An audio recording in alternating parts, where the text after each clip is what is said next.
Hello everybody and welcome back to our next episode of our Let's Build of the Roger Williams Park Zoo. Off camera I made a few minor alterations to some of the landscape. For some reason I forgot to add this little I guess indent inside of the path. There's normally a storm drain right here in the front corridor, and as you can probably see over here, one of the big changes I did off screen, which I felt like they took way too long to make and no one would have been really interested, is I made a few custom fences based on like these kind of African designs. So I'll make these available on the workshop once this video goes up. But I basically have this one design that's over by the cheetah and Outad exhibit, and then on the other side of the Outad exhibit we have this design, which basically acts as kind of like a entrance into the Outad shelter and stuff.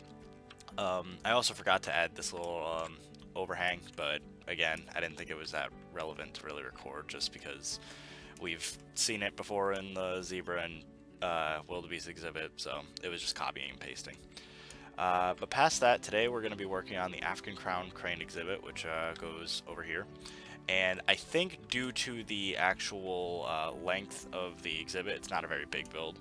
I might start on the African elephant exhibit over here. I won't finish it because, as you can see, it's going to be a large build.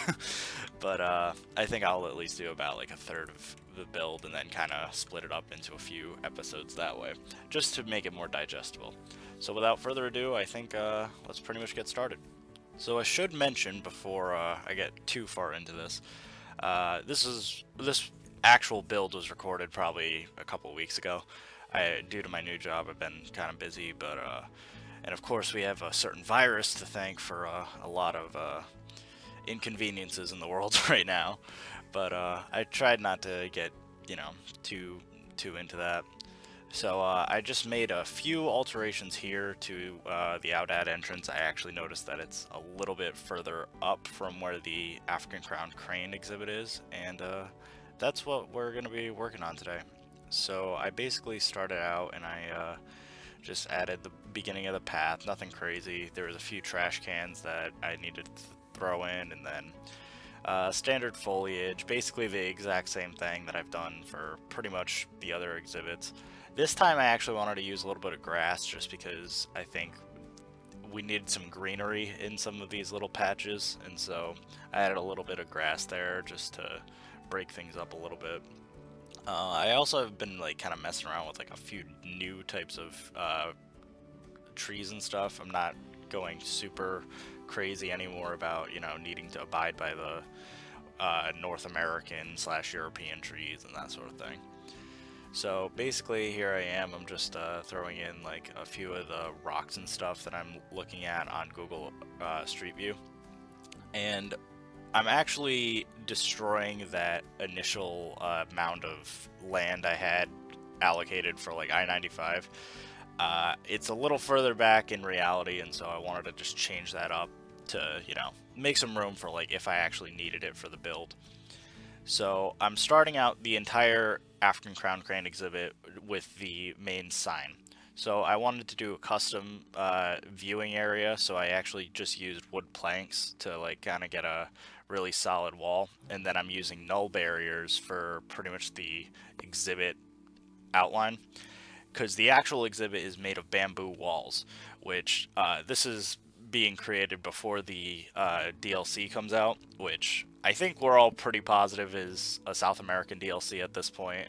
They kind of hinted at like, jungles, and we've known that South America has been a big thing that's been missing for a while. So I think it's pretty, easy to assume that it's going to be a South American DLC. Now, to what extent that is, if it's just animals again, or if we're going to get like a full like aviary with parrots and sloths and monkeys and stuff, I don't know about that. But I'm excited regardless because I always like messing with the new building pieces and stuff. The Arctic DLC was great, but I don't think the Nordic pieces were super useful for many practical zoo builds, and I think the tropical pieces are going to be really useful.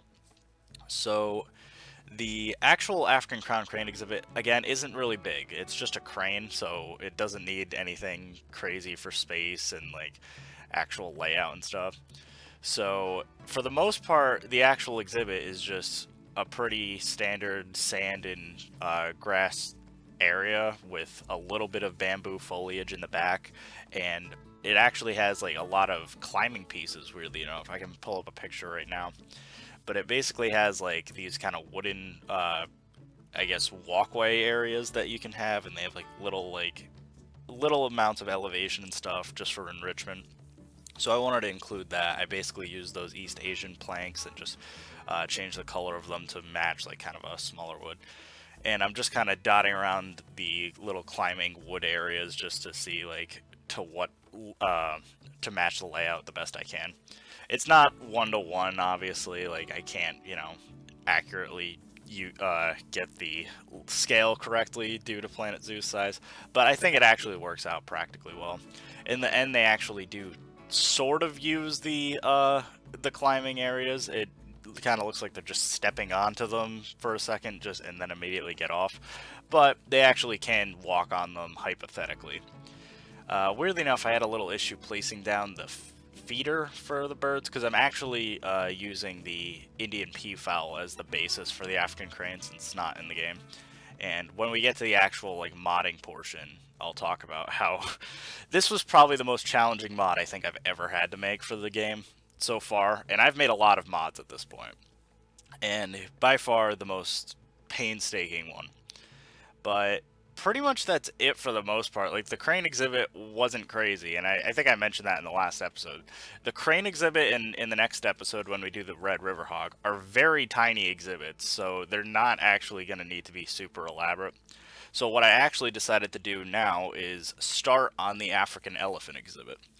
So the African elephant exhibit actually has like this kind of custom fence that the elephant and giraffe exhibits all use, and it's basically a bunch of like really small sticks attached to, you know, attached by like two planks. So I used some of the longer African wood pieces and just have them sunk into the ground a ton, and then I'm just using that as a custom fence. So I'm not doing the full African elephant or exhibit in this episode, but I did want to start it, and so I'm using sight lines and stuff to just make sure that I have the elevation right. I map out the fencing, and this is where I pretty much destroy the entire I-95 cliff area just because I need the room and I need to make sure that everything is going to be all set. So I'm using that technique I used for a few exhibits now where I start out with the glass so that I get the nice rounded arched fencing, and then I go back and I eventually change it to the electric fence afterward. Looking on the workshop, I was actually tempted to maybe use some of the custom elephant fencing that people have made, because elephant fence is weirdly enough like a thing different than normal electric fences, I guess. Specifically because they need like these giant like kind of like concrete pillars so that like the elephants physically couldn't even break through even if there was a like if the electricity the electricity of the fence actually just went away, they can still use that. Past that, I'm just adding a little bit of rocks on the sides of this little mound in the center. The elephants can't actually get to it. It's just kind of a decoration thing, but it makes for a nice little sight line from the crane thing, so I wanted to make sure that I included that at least. The elephant exhibit isn't super advanced. I basically only did the areas around the crane exhibit for this reason, just because I think in the next episode when I do the Red River Hogs is when I'm going to do the majority of the elephant exhibit. I think the elephant exhibit is going to basically be split into three parts. It's going to be this first part, the Red River Hog, and then the final elephant episode, which will cover the rest of the elephant exhibit over by the elephant house, as well as the elephant Jumbo Junction food area and Tusker House concession area. So what I'm actually doing now is there's a small little lake area on the side of the Outad exhibit that I really like and I wanted to include here. It's a little outcrop with a fountain in the center overlooking the main lake in the zoo. It's a very good photo op area. Me and my girlfriend have taken many photos here. It's a nice, pleasant little area. There's a nice fountain and a bench, and it's just kind of a nice area to like get away from like it's the zoo aspect. It's just a nice area for like photos and that sort of thing. So I'm just going in and I'm adding some more trees and bushes and that sort of thing along the side, and they have a little rock pathway that I eventually get to. So basically, again, it's just adding those trees and that sort of thing. I'm mixing up the variety of trees in this episode, as I mentioned before, and so I'm using a lot of elm trees and some flowers that I really haven't touched before. And I think it actually ends up looking really nice in the end. I'm messing around with the terrain here just because I wanted to get it as close to the river as or the lake as possible. In the actual zoo, it's very, very close to the lake. There's just a small little rock area that I'm creating right now that blocks it off from like you just jumping into the lake itself. Or I guess it's a pond. It's more of a pond, not really a lake. And so it's just basically a nice little area. So this is me messing around with the fountain. I wish I did this without draining or by draining the lake first, but I'm basically adding in the fountains just over water, and so I couldn't be super precise. But I think it actually looks nice, and it's pretty calming looking. And I used the East Asian bench since that's the closest to a cement bench that I could find. And I think just overall it like came out looking really nice looking. It's just a nice calming area that you could you know, it's a nice proposal area if you wanted to like, get engaged at a zoo or something. But past that, I think that pretty much sums up that area. And so the last actual building part of this episode is me, well, first I'm adding this fence, but just creating the Jumbo Junction sign, which is the main sign into the elephant pavilion, I guess you could call it. So I used a technique similar to how I made the African sign in the bathroom zebra episode. And so I'm still not there yet, or am I? I'm just adding more foliage. I really apologize about this. I know the foliage can be so tedious to watch, and that's why I sped this up like 8 times as fast. And there's so many trees to make a thing look good, and I'm starting to think I should almost do like foliage off screen just so that we can get to like the real meat of what the exhibits are and stuff, just because they're a little tedious aspects of the builds. They take a while to make too, so. Oh, I do want to comment on this a little bit. I'm using elephant grass in the transition area between the cranes and the elephants because that actually is something that the actual zoo has. So similar to like the bamboo in some other areas, they actually use like elephant grass to kind of break that up. And I'm adding some little texture to that like tree plateau and a little bit of grass to the elephant exhibit just to give it some texture. But now I think is yes when I'm actually starting that sign. So I kind of use the same base as the African sign, but I'm using a mixture of now those the original Planet Zoo fonts as well as some of the workshop fonts I found to get the Jumbo Junction sign, just so that I can get it an accurate size to how the actual sign is, if that makes any sense. Now, the elephant sign, or the Jumbo Junction sign in general, has a lot of like elephants and their intricate details and stuff that I just couldn't pull off super well. So I had to kind of make a more stylized version of it where I only had one elephant on the actual sign and just the single tree and stuff. So it's not a one-to-one like some other signs were, but I think it's close enough that you would be able to like recognize like, okay, this is this. So hopefully that comes out looking good in the end. It's a little different than the African sign. The Jumbo Junction text is off to the left side, and it has a little border, unlike the African sign, so I had to just quickly create that. And just to differentiate it, I eventually changed the colorization of the orange to more of a yellowish. Yeah, you can see me there, like trying to see if I can fit another elephant in the thing, but I eventually just gave up, and I'm like, I'm just not going to be able to get the sign much more elaborate. So now we're heading into the actual creation of the crane.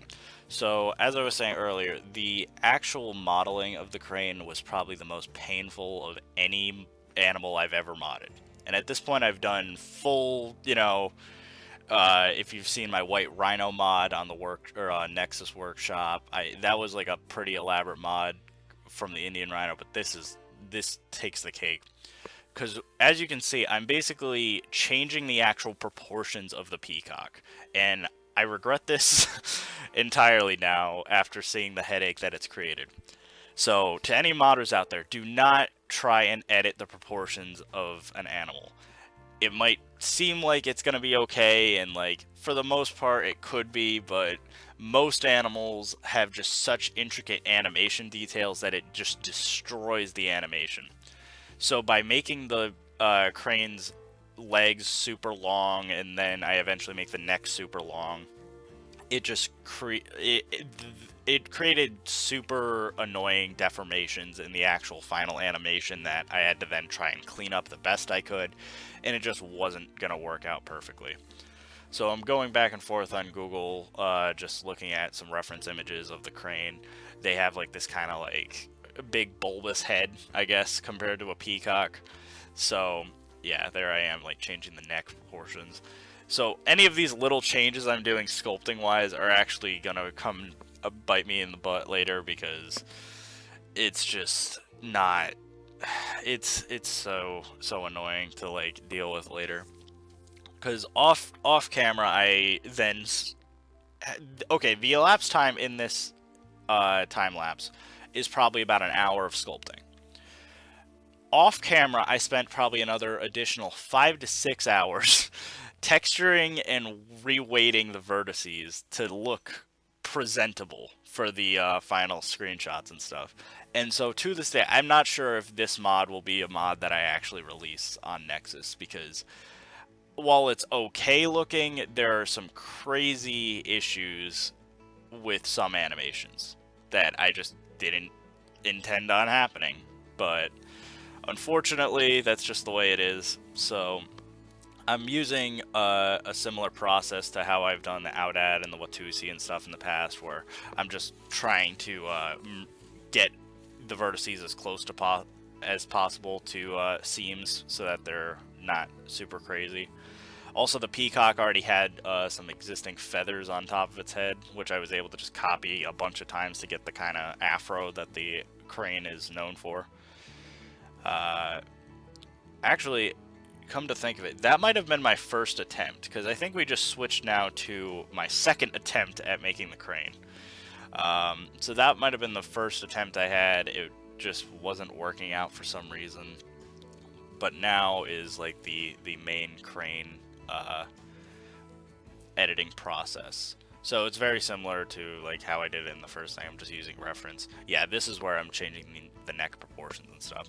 So this is where the pain in the neck, pun intended, I guess, comes into play.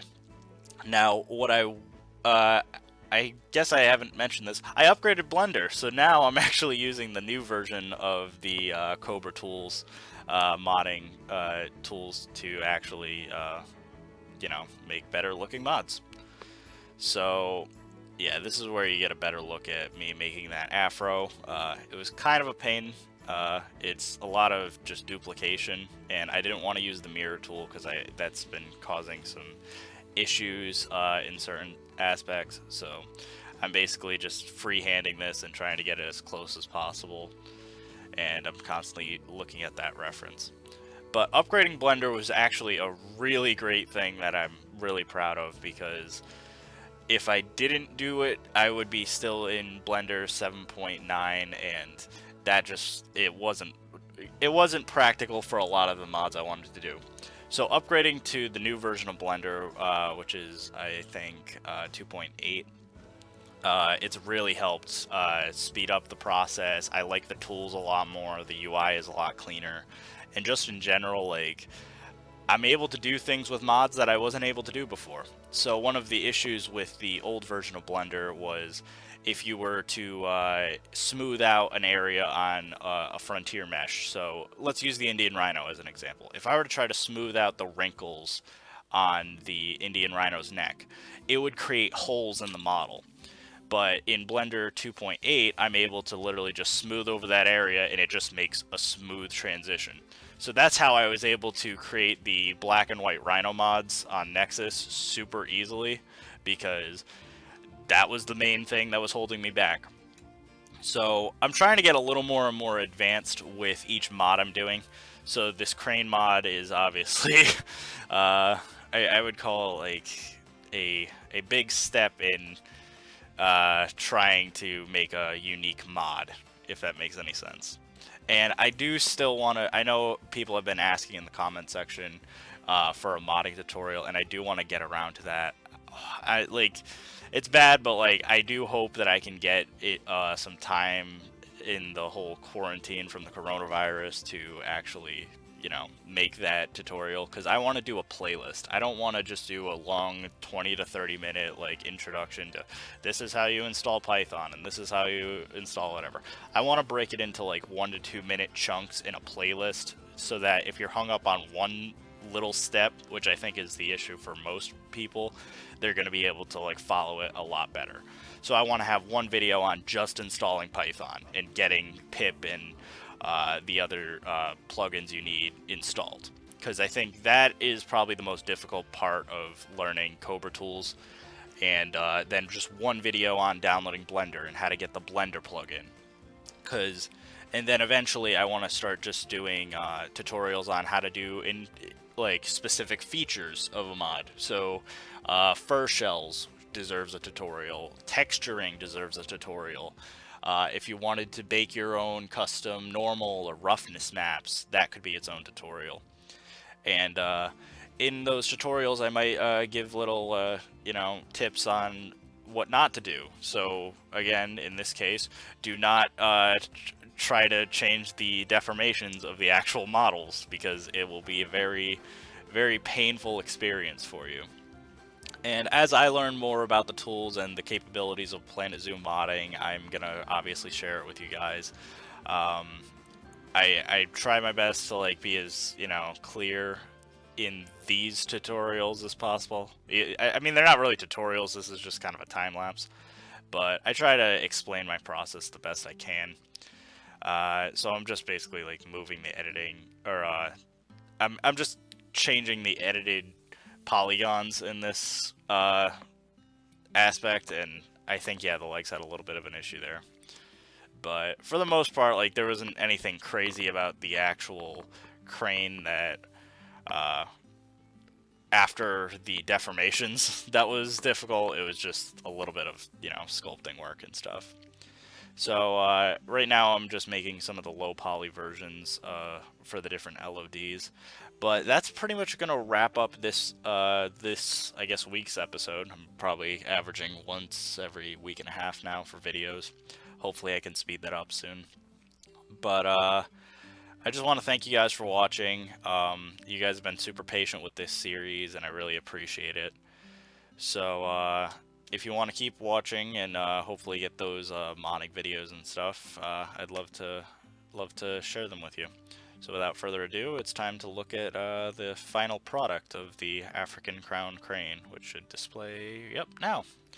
So thanks for watching, guys, and stay tuned for the next episode, which will be the Red River Hog. Thanks.